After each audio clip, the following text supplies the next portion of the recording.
What if I told you this homemade vanilla extract took only 4 hours to make instead of 4 weeks, and for a fraction of the cost of good store-bought vanilla extract?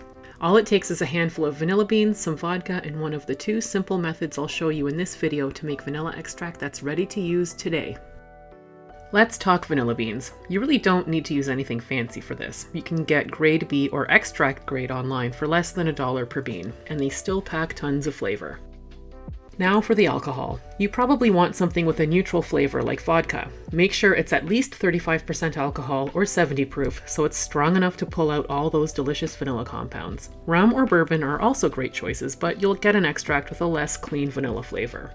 You can use pretty much any food-safe heat-proof glass bottle or jar. A mason jar works great, or you can use a cute flip-top bottle like this if you want to gift it later. By the way, I have some free printable labels you can grab on my blog. A link is in the description below. Before you start, figure out how much liquid your bottle holds. That tells you how many vanilla beans you'll need. It's up to you how strong you want your vanilla extract to be, but here's a quick guide.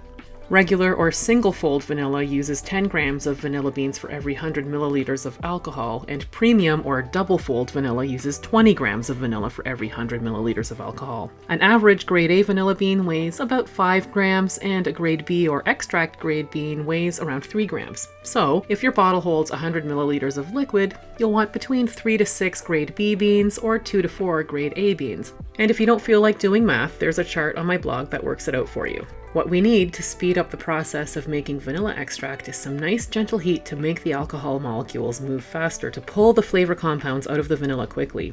Around 140 degrees Fahrenheit or 60 degrees Celsius is the sweet spot. Much hotter than that, and you could start driving off those delicate aromatics instead.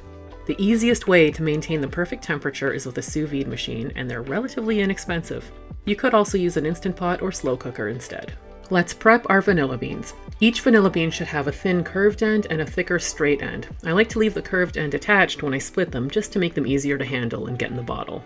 Use a small sharp knife and gently slice down the length of each vanilla bean. This exposes the seeds which carry the most flavor. No need to scrape the seeds out, just drop the split beans right into the bottle.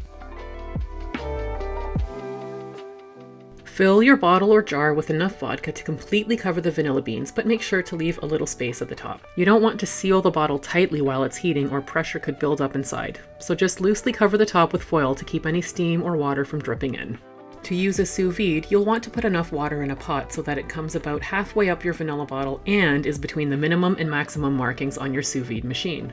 Put the sous vide in a pot and set it to 140 degrees Fahrenheit or 60 degrees Celsius and 4 hours. You can put the vanilla bottle in the water as the water heats up, and then just wait until the 4 hours are up. To use an Instant Pot or slow cooker, set it to keep warm. Put enough water in it to come about halfway up the vanilla bottle and set a timer to 4 hours. My bottle is too tall for the lid to fit, but that's fine. I'm just going to rest it on top to help keep the heat in. After 4 hours, we've got 2 bottles of deep brown vanilla extract. Both the Instant Pot and sous vide extracts look great. I'm going to leave the beans in the bottle because the flavor will keep deepening and getting even better over time, but the extract is ready to use right away. If you enjoyed this video, please consider subscribing. And for more things you can easily make that are way better than store-bought, check out this playlist. Thanks for watching.